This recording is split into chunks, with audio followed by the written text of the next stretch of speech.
Bienvenue dans cette nouvelle édition du Non-Stop Info. Voici les titres de l'actualité. La campagne électorale pour la présidentielle du 18 février 2016 s'est achevée ce mardi en Ouganda. L'opposant historique du président Yoweri Museveni, Kizza Besigye, fait partie des 8 candidats en lice pour la magistrature suprême. Un portrait à découvrir dans cette édition. Les élections législatives capverdiennes se tiendront le 20 mars 2016. Un enjeu majeur pour le parti de l'opposition, PAICV, Parti africain pour l'indépendance du Cap-Vert, qui doit tenter de garder la majorité à la Chambre parlementaire. Le Premier ministre José Marie Neves, membre du PAICV, sera l'invité de cette édition. Et puis au Niger, le secrétaire général de l'association Alternative Espace Citoyen, Moussa Tchangari, milite pour les droits de l'homme. Il dénonce les manquements de la politique sécuritaire de l'État depuis la montée des groupes terroristes. Les électeurs béninois pourront voter avec leur nouvelle carte ou leur ancienne carte lors du scrutin présidentiel du 6 mars 2016. La Cour constitutionnelle a autorisé l'utilisation de ces deux types de cartes, une décision discutée parmi les candidats à l'élection présidentielle. Mais quels sont réellement les risques d'utiliser deux types de cartes pour un même scrutin? Élément de réponse avec notre correspondant au Bénin, Lefty Ounou, commenté par Franck Noudofina. Au Bénin, le candidat du Front des Républicains FRB mise sur les rencontres de proximité pour convaincre son électorat. Marcel de Souza a échangé mardi avec ses militants et sympathisants du quartier Akwapa à Cotonou. À cette occasion, l'ancien ministre du Développement du président Boni Yaye a présenté aux populations les grandes lignes de son projet de société. Le premier pilier, c'est d'abord reformater l'administration, parce que c'est l'administration qui porte le développement. Donc il nous faut avoir une administration de développement, réduire la corruption et surtout mettre l'homme qu'il faut à la place qu'il faut. Les concours, l'auto-emploi, les autres postes, il faudrait qu'au niveau de l'administration, on puisse rapprocher l'administration de l'administré et surtout que l'administration au service du développement, au service du secteur privé. Marcel de Souza, candidat du Front des Républicains du Bénin, a pendant plusieurs années milité au sein de la coalition au pouvoir, les Forces Cori pour un Bénin émergent FCBE. C'est contre l'avis de sa formation politique qu'il s'est présenté au scrutin présidentiel de 2016 sous la bannière du FRB. Il propose aujourd'hui aux populations une nouvelle politique basée sur le développement du secteur privé. On a engagé les chantiers pour reformater l'administration depuis 10 ans. Mais il y a eu tellement de problèmes que jusqu'à ce jour-là, on n'a pas pu mettre en œuvre l'administration, le redéploiement, mettre une administration de développement jusqu'à ce jour. Mais donc, il est temps qu'on puisse refaire notre administration, le mettre surtout au niveau du secteur, au service du secteur privé, pour permettre de créer le problème de l'emploi. Le sous-emploi de jeunes, c'est l'un des motifs majeurs pour le recul de la pauvreté. Originaire de Ouida, Marcel de Souza est né en 1953 à Pobé, au sud-est du Bénin. Il est le frère de la première dame Chantal de Souza. C'est à la fin de son parcours d'économiste qu'il entre en politique, après l'élection du président Boni Yaye, qu'il a servi au ministère en charge du développement. Il est actuellement député à l'Assemblée nationale. Les prochaines élections législatives se tiendront à partir du 20 mars 2016 au Cap-Vert. À l'issue de ces élections, le président Jorge Carlos Fonseca devrait se statuer sur ses intentions de briguer ou non un second mandat. Un scrutin important pour le PAICV, le Parti africain pour l'indépendance du Cap-Vert, qui tentera de conserver la majorité de la Chambre parlementaire face au parti au pouvoir, le MPD, Mouvement pour la démocratie. Nous recevons justement le Premier ministre du Cap-Vert, José Marie Neves. Bienvenue. Premier ministre. Merci. Alors, ma première question sera, Monsieur le Premier ministre, les élections législatives sont prévues en mars 2016 au Cap-Vert. Votre parti d'opposition, le PAICV, est actuellement majoritaire à la Chambre parlementaire. Quel est pour vous le principal enjeu de ces élections? Bon, je pense que PAICV a beaucoup de chances de gagner les prochaines élections législatives. il y a 15 ans que PAICV est au pouvoir en Cap-Vert. Mais maintenant, le pays est stable, avec une démocratie qui fonctionne très bien, avec bonne gouvernance et croissance économique.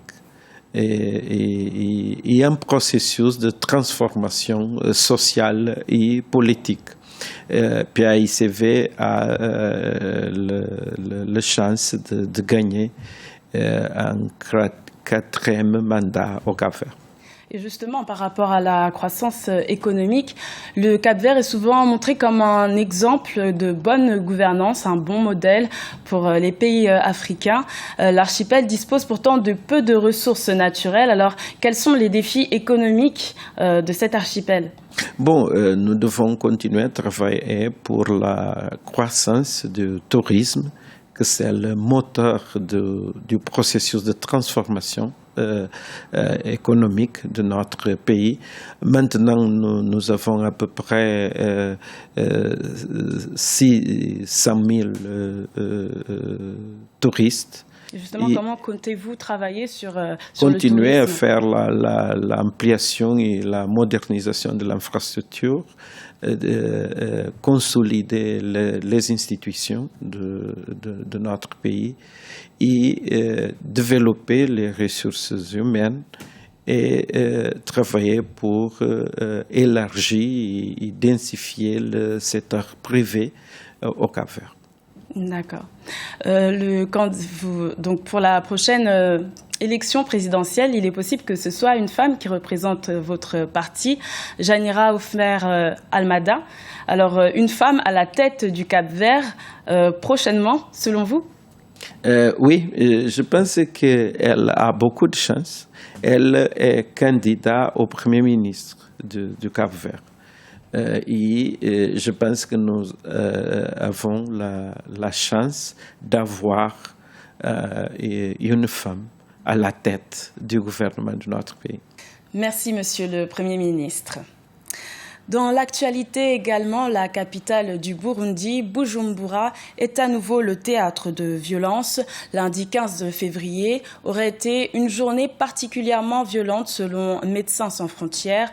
Plus de 60 personnes auraient été prises en charge après une série d'explosions dans la ville.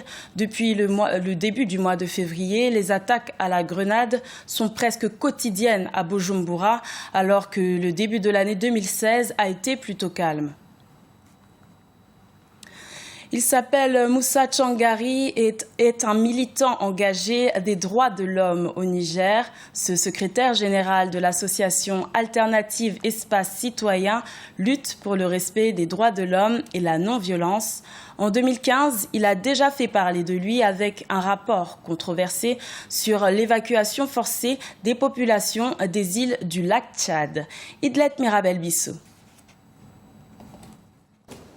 L'avancée des droits de l'homme reste encore timide au Niger. C'est du moins l'avis de Moussa Tchangari, secrétaire général de l'association alternative Espace Citoyen, un acteur engagé dans la promotion des droits humains.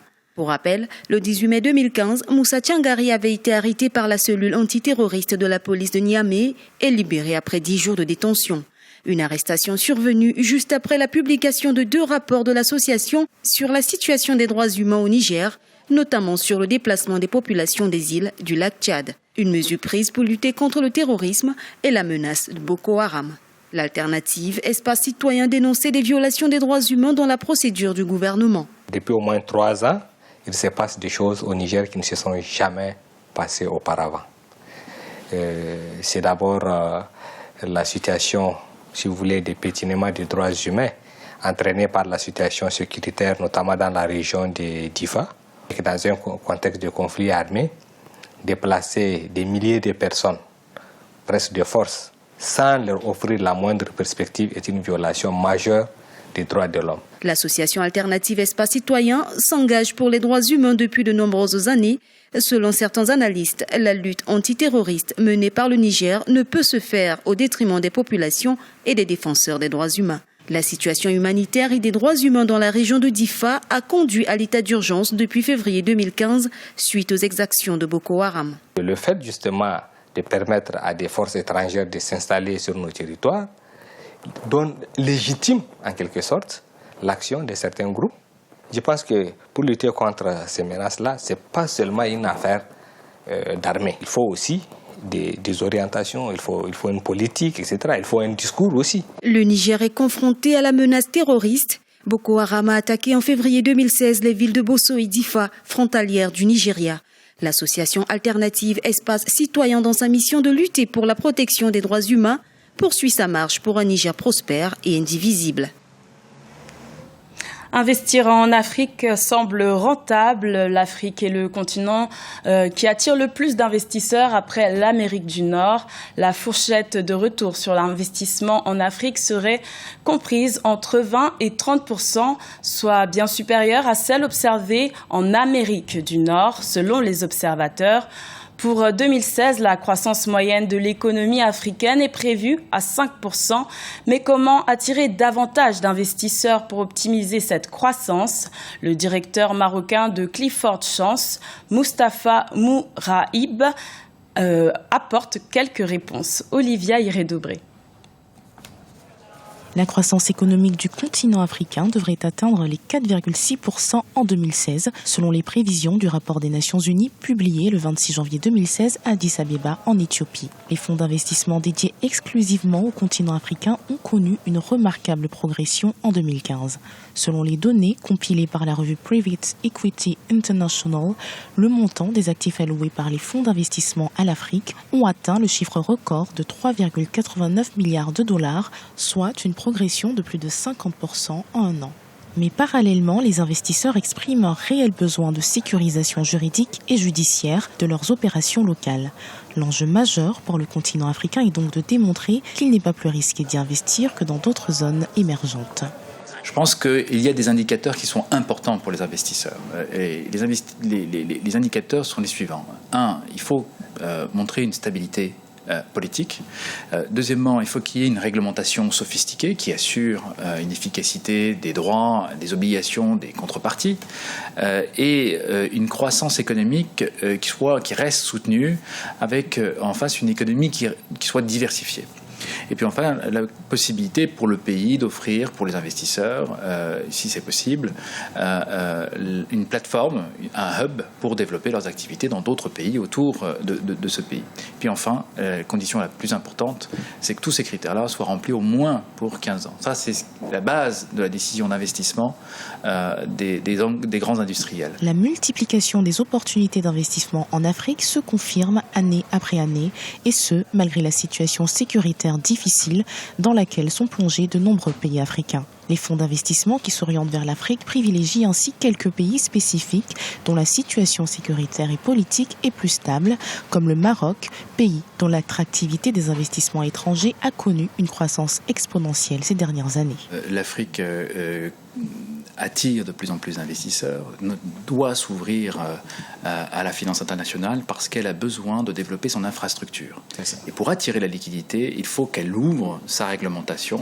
Eh bien, en le faisant, il y a quelques pays qui sont en train de le faire de manière très active et très importante. Je pense au Maroc, je pense également à la Côte d'Ivoire. Chacun de ces pays, et le Maroc est assez précurseur de ce point de vue, a déployé tout un arsenal juridique pour s'aligner sur les standards. L'amélioration du climat des affaires et l'accroissement des investissements publics, en particulier dans les infrastructures, seront les moteurs de cette croissance économique anticipée en Afrique. Encore faut-il que les différents États africains veillent conjointement au maintien d'un contexte économique et politique stable sur le continent. C'était le journal de la rédaction. Merci de l'avoir suivi.